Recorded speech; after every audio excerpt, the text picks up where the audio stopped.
আচ্ছা, আপনারা নিশ্চয়ই দেখেছেন যে নির্বাচনোত্তর যে সন্ত্রাস নাম করে এই বিশেষ করে সিমনা এডিসি এলাকার কিছু কিছু এলাকার বিজেপির নেতারা বিভিন্ন মিথ্যা এবং অযৌক্তিক অযৌক্তিক এবং মিথ্যা একটা মাত্র আমরা দেখেছি যে তীব্রামথার দ্বারা তাদের বাড়িঘর নাকি ভাঙানো হয়েছে, ভাঙচুর করা হয়েছে, তারা থাকতে পারছে না, হুমকি দেওয়া হচ্ছে।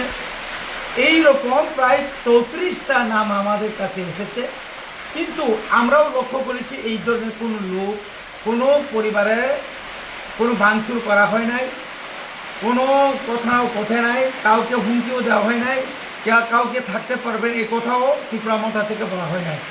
বরঞ্চ তাদেরকে রাজ্য সরকার আমরা যা দেখেছি 68,50,000 টাকা তাদেরকে নাকি সারা ত্রিপুরাতে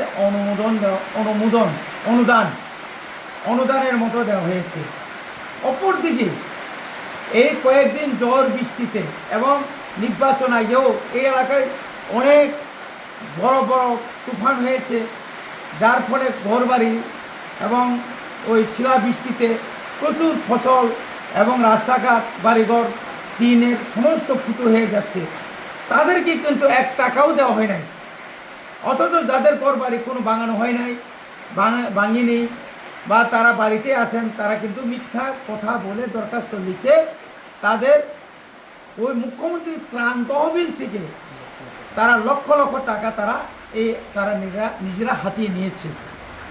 এতে জনগণ আরও তাদের প্রতি অসন্তোষ ব্যক্ত করেছেন। এটা অত্যন্ত দুর্ভাগ্যজনক।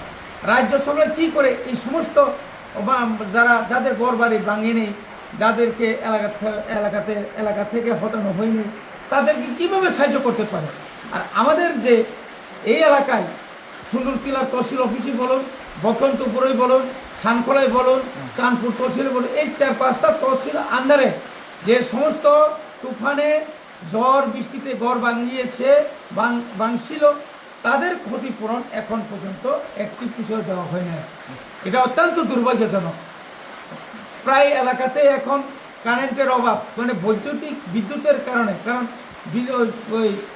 আমরা দেখেছি বৃষ্টির সময় অনেক সময় বিভিন্ন বজ্রপাতে অনেক ট্রান্সফরমারগুলো নষ্ট হয়ে যাচ্ছে, কিন্তু ট্রান্সফরমার নতুন করে আনতে গেলেই, দরখাস্ত করতে গেলেই আমাদের কাছে টাকা চাই। কোথা থেকে টাকা পাবে? রেগার কাজ নাই, দীর্ঘদিন ধরে এলাকাতে কোনো কাজকর্ম নাই। মানুষের কাছে এখন টাকা 1 কেজি চাউল কেনার মতো তাদের কাছে মারাত্মক অক্ষমতা অবস্থায় আছে। এটাই আমরা দাবি করছি রাজ্য সরকারকে, অনতিবিলম্বে যাদের ঘর ভেঙেছে ওই ঘূর্ণিঝড়ে, তাদেরকে অবিলম্বে ক্ষতিপূরণ দেওয়া হোক। এটা আমাদের দাবি। অসংখ্য